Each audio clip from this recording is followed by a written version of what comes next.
Buenos días, soy Javier Díez Medrano, doctor en Ciencias de la Información por la Universidad Complutense de Madrid, y durante los próximos 10 minutos me dispongo a hablarles de la percepción de la realidad desde los ojos de la población de Asia-Pacífico. Una de las cosas que me preguntan siempre cuando hablo de este tema es ¿a quién le importa este tema? Y bueno, pues justamente tiene que ver con las razones por las cuales me gusta hablar de ello.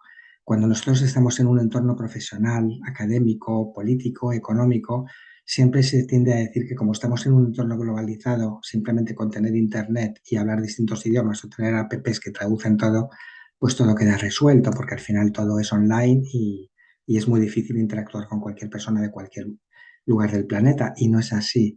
eh, para poder interactuar con las demás personas tenemos que conocer algo relacionado con, a veces, algo tan sencillo como es su sistema de valores humanos y también las condiciones en las que pueden desempeñar su libertad de movimiento, su libertad de pensamiento, su libertad de expresión, etcétera. Al mismo tiempo, he tenido en cuenta que estamos hablando de una zona del planeta donde viven 2.000 millones de habitantes, en concreto 2.000 millones en Indonesia, India, Bangladesh y Pakistán. La cifra aumenta un poquito más si añadimos otros países como Vietnam, Camboya, Malasia o Tailandia, Sri Lanka o Filipinas. Pero al final estamos hablando de la cuarta parte del planeta en cuatro países que están juntos. Son cuatro países vecinos, 2.000 millones de habitantes, que se dice pronto. El 2, el 4, el quinto y el 8 países más poblados del planeta. La estructura de esta investigación se sustenta sobre dos pilares. Uno, como ya he dicho, tiene que ver con los valores humanos, los sentimientos y creencias, cómo piensan sobre la libertad, la religión, la felicidad, el nivel de autoridad, seguridad o libertad, pero también manejamos datos sobre su esperanza de vida, su nivel de vida, la renta per cápita, etcétera. El segundo pilar tiene que ver con las actitudes de consumo de información en medios de comunicación y las limitaciones que se encuentran en esos países cuando tratan de desarrollar su libertad de expresión. Una de las cuestiones que más nos llama la atención desde el punto de vista social es que estamos hablando de unos países en los que de los 2.000 millones de habitantes, solamente un 5% de ellos tienen más de 65 años. Es una cifra, podríamos decir que en términos relativos la población mayor no existe. Eso tiene que ver en cualquier caso con la escasa esperanza de vida que todavía se da y sin embargo en España pues estamos por encima del 18%. Imaginemos si tenemos que negociar cuestiones relacionadas con sistemas de pensiones, las diferencias allí, claro, les hablamos de sistemas de pensiones y no saben de qué les estamos hablando. No, no tiene valor para ellos. Pero la otra cara de la moneda justamente es que allí, en esos países, casi un tercio de la población tiene menos de 18 años y sin embargo aquí no llegamos al 14, es decir, la mitad. Estamos hablando de unos países donde cuando vamos por las calles lo que encontramos es niños por todas partes y eso lógicamente influye en todo lo que es el comercio internacional, las prioridades de política educativa, sanitaria, etcétera. Una de las cuestiones que también nos llama la atención en estos países tiene que ver justamente con la religión, es el que más nos llama la atención. Las creencias y las normas religiosas se anteponen a los valores como la libertad de expresión y las decisiones del poder político. Es decir, imagínense que en España, cuando el gobierno va a tomar una decisión en el Congreso de los Diputados, o los diputados en general están estableciendo normas, viviéramos en un lugar donde, más allá de lo que se dice en el Congreso, al final lo que importa es lo que dicen las autoridades religiosas. Bueno, pues eso que parece surrealista aquí en España, allí no es que no sea surrealista, es que eso es normal. Las autoridades religiosas son las que marcan los pasos para 2.000 millones de habitantes, donde además la religión que impera no es el cristianismo, como en el 80% de los españoles. Allí lo que tienen sobre todo es el Islam.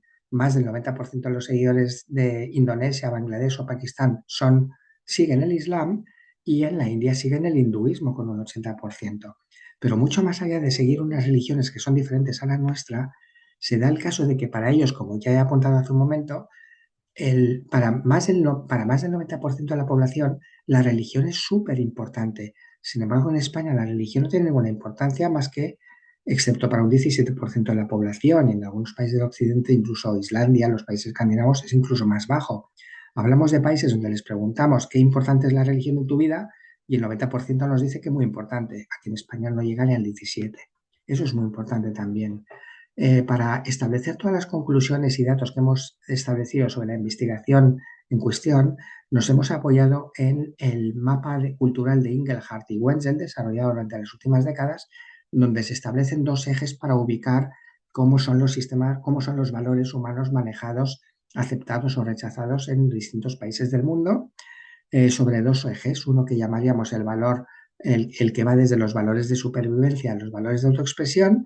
Valores de supervivencia, por ejemplo, pues anteponer la seguridad a la libertad, o valores de autoexpresión como darle muchísimo valor al ocio, al tiempo libre, a la libertad, lo que llamaríamos países postmaterialistas. Y el segundo eje es el que recorre el camino entre los valores tradicionales y los racional seculares. Tradicionales serían, pues eso, valor a la autoridad, obediencia, religión, poner reparos a cuestiones como el divorcio, el aborto. Y los valores racionales, pues aquellos donde se valora muchísimo la motivación del logro, la aceptación, interés por la política, la ciencia empírica, etcétera. Bueno, los países de Asia-Pacífico están en una posición de transición entre ambos ejes.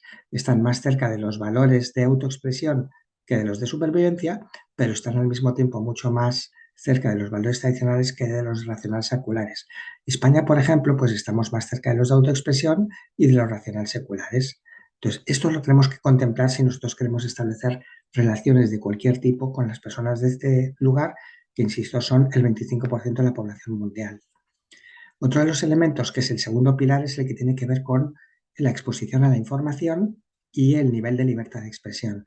Aquí tenemos un índice, que es el índice que va de 0 a 10, donde 0 significa ninguna exposición a la información, 10 máxima, donde podemos ver que estos países prácticamente están muy poco informados, apenas acceden a la información, no llegan ni siquiera al 4,5 sobre 10, mientras que países como Alemania, que ponemos a modo comparativo, está por encima del 7. Eso es lo normal en Europa. En estos países hay muy poca información, se informan muy poco. En unos casos, como es la población de 50 más años, por una cuestión de analfabetismo. Son personas que no han tenido oportunidad ni de leer, ni de escribir, ni de acceder a la educación. En el caso de los jóvenes, el dato es más alto, gracias a Dios en este caso, primero porque han crecido en el ámbito ya global de Internet, y por otro lado porque acceden a la información también a través de los smartphones.